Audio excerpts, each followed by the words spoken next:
So if you're like me on quarantine, your beard's getting woollier, your hair's getting unrulier, and you're bored out of your mind, but we can still talk about the XDM Elite Tactical OSP 4.5 inch from Springfield Armory.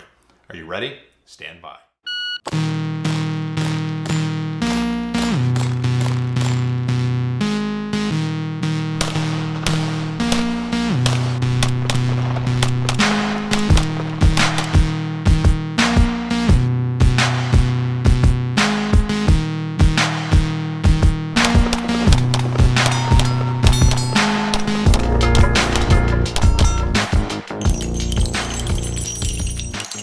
If you're new to the channel, you wouldn't know that I'm a big fan of carry optics. I compete in carry optics in USPSA, and I'm very interested in production carry optics guns. So when Springfield Armory announced the XDM Elite Tactical OSP at SHOT Show 2020, featuring a threaded barrel, an enhanced trigger, proper co-witness irons, and a Magwell with 22 round mags, I got a little bit excited.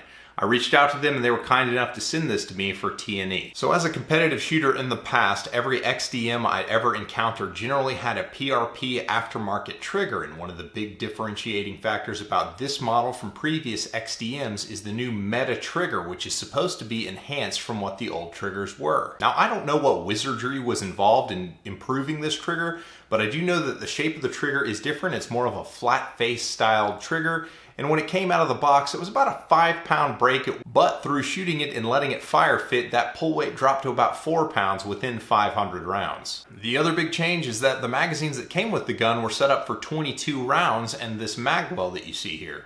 We'll discuss those more later, but it was a notable feature. And one of the things that I got pretty excited about is the sights. The sights that this gun comes with are proper co-witness sights, which is something unique in this space. The only other gun I'm aware of offering co-witness irons out of the box is the FN 509 Tactical, which has an MSRP about $300 higher than this one, which MSRP is set at $709. And that brings us to our first chance to comment. Would you buy a gun that brings this much value at $709 and consider using it for competition or a suppressor host or whatever?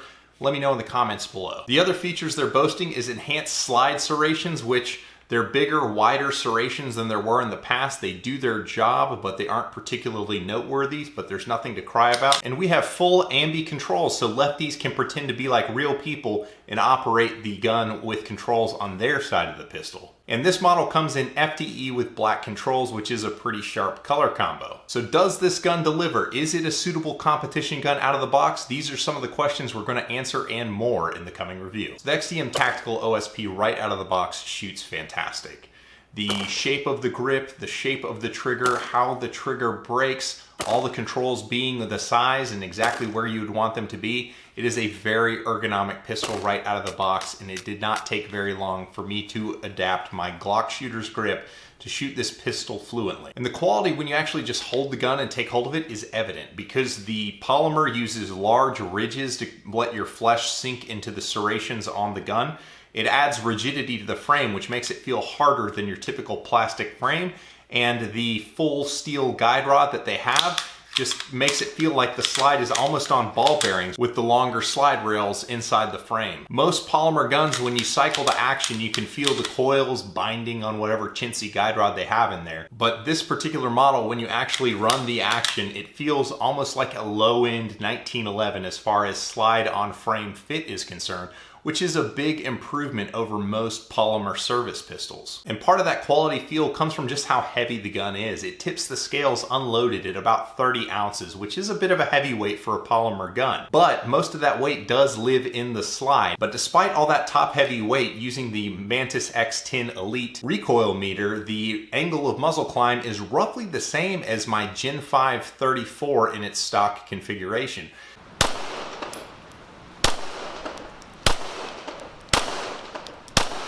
And Glocks have a low bore axis and don't have much muzzle climb. The feel of the magazines is quality. They are chrome plated, and the cost is honestly not much more than something like your standard Glock magazines, which is a nice feature. So taking a deeper dive, let's talk about the biggest criticism of the XDM lineup, and that is the grip safety.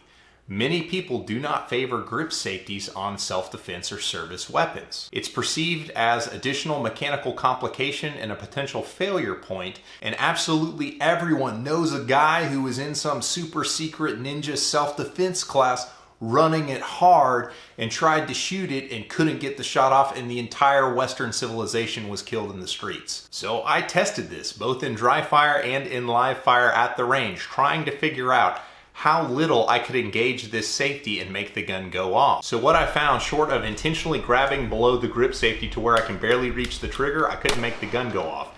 But if I was putting any pressure on the back of the gun at all while firing, the trigger would go.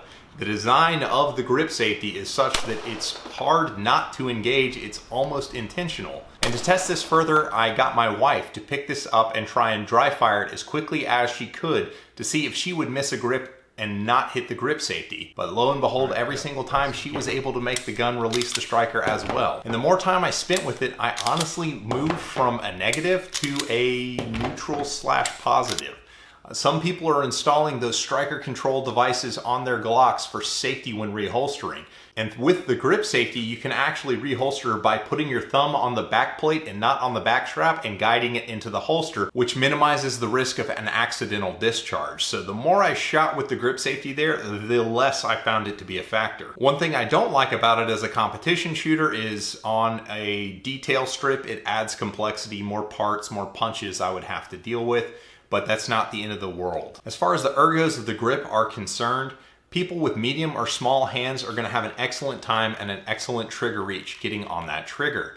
Larger handed shooters may have a complaint if they like to anchor their palm on the back strap of the gun to put forward pressure on it.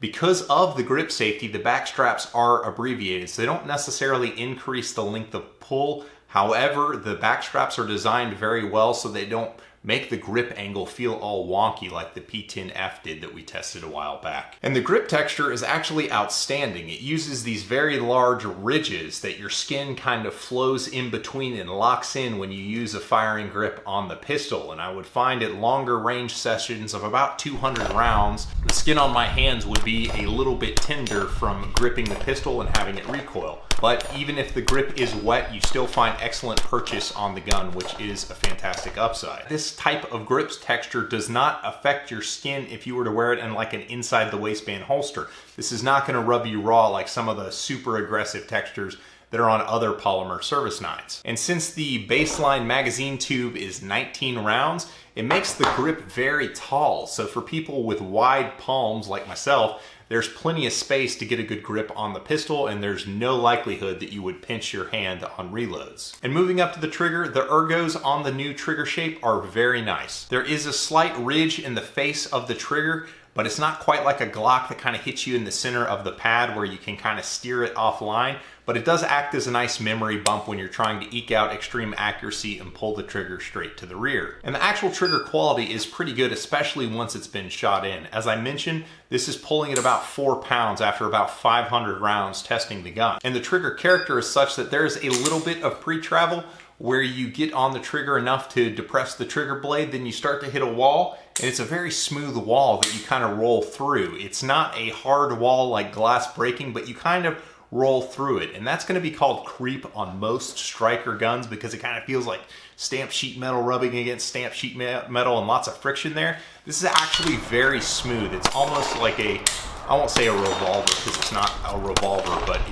it's a very soft wall that you kind of pull through until there's kind of a surprise break. It's a very easy trigger to shoot fast, and that is the name of the game to many people. And to illustrate that point further, bringing back in the Mantis X10 using the benchmark drill on my very first attempt when the trigger pull weight was closer to 5 pounds, I was able to shoot about a 95 with the benchmark drill. On my standard competition guns with worked over triggers, my typical benchmark is about 96 to 97. So this out of the box trigger was delivering excellent trigger pulls from day one. But if you are a competition shooter and you really want a sub 3 pound trigger, you're still obviously going to want to lighten this one up. But as far as an off the shelf gun is concerned, a sub 4 pound trigger with a trigger pull this quality is pretty good. It's not maybe like PPQ territory, but it's better than most striker pistols out there by a pretty good margin. Speaking about the other controls on the pistol, both the mag release and the slide release are exactly where you would want them to be, sized appropriately, and they don't get in the way. When I build my firing grip on the pistol, I do not ride the slide release, so I get reliable lockback. And similarly, despite the extended magazine release, I do not drop magazines when shooting.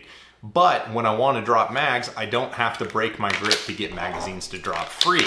And as previously discussed, the magazines are fantastic quality. But with the 22 round base plates, I found that the last 2 or 3 rounds were very difficult when the magazines were new to get in there. So you're really going to want to use a mag loader. It's pretty tough on your thumbs if you're going to do a longer range day. 22 rounds in the magazine, 1 in the chamber. I don't think it's going to feed. I can't even get it to lock in with the slide for. Oh, got it. Okay, let's see what happens. See if it cycles. It did it. Okay, 22 plus 1. And if you're a USPSA shooter, the question you want answered is, do these magazines gauge? Do they fit on the 141mm gauge? I've got an EGW gauge, and no, they don't. They do not gauge at all. This would bump you into open division, so if you're going to compete with this gun, you're going to buy aftermarket magazine extensions, because these are just a little bit too long. For you iron-sighted guys, there are 2 provided base plates to do flush fit, and the flush fit mags do fit in the Magwell. However, if they get jammed, you've got no way to grab them and get them out of there. So do that at your own risk. And the Magwell is pretty quality. It has a nice big gaping maw that you can stuff magazines into. However, it's made of polymer, and I didn't do a ton of reload practice, but I did notice I was nicking up the Magwell from just trying to jam speedy reloads. Which is bad, because on a long enough timeline, that means you're gonna have to get a new Magwell, but it's not that bad because it's plastic, so it's probably not gonna cost a lot. Either way, the Magwell is retained by a pin in the heel of the gun that goes into the back strap and is retained by the cross pin that holds on the back strap. Another big gripe about this is the first and second times you try to drive out the pin holding on the back straps are terrible. I used a 4-pound sledge and a lot of prejudice to get this thing out. Not a big deal, it's loosened up a bit since I've taken the back straps on and off a few times now, but good grief, there was a lot of cussing to get these things off.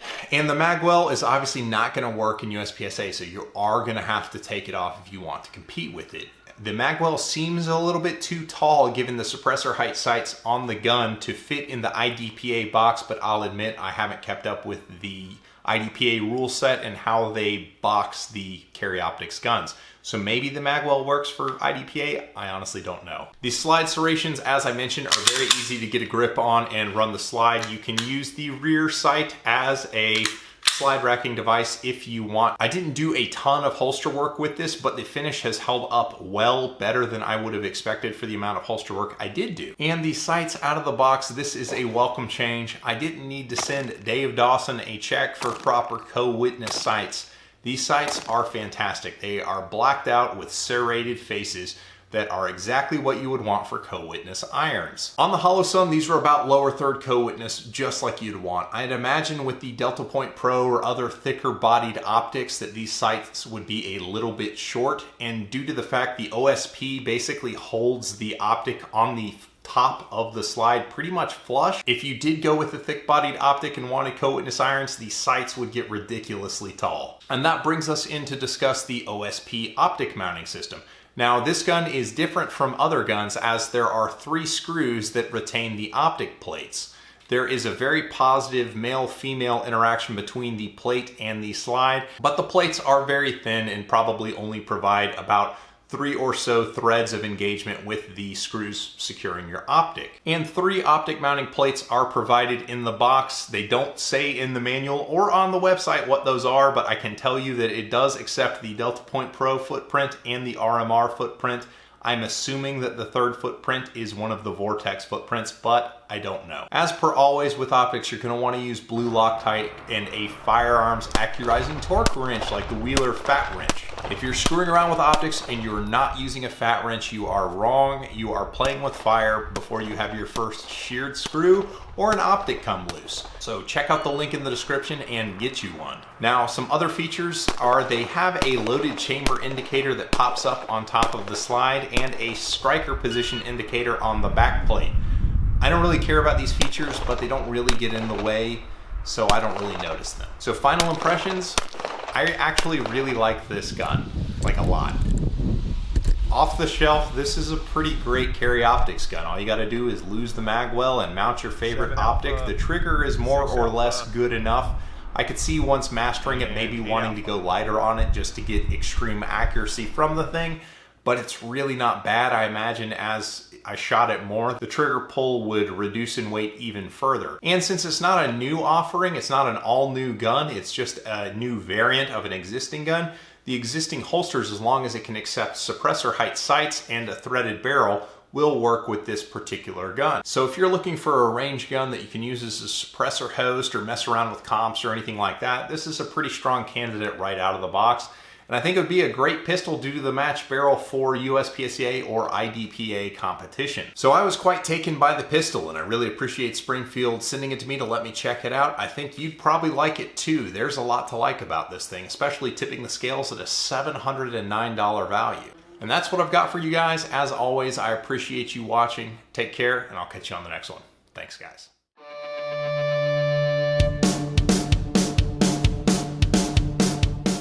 I don't burp like at all, and then I sit down and film and I burp.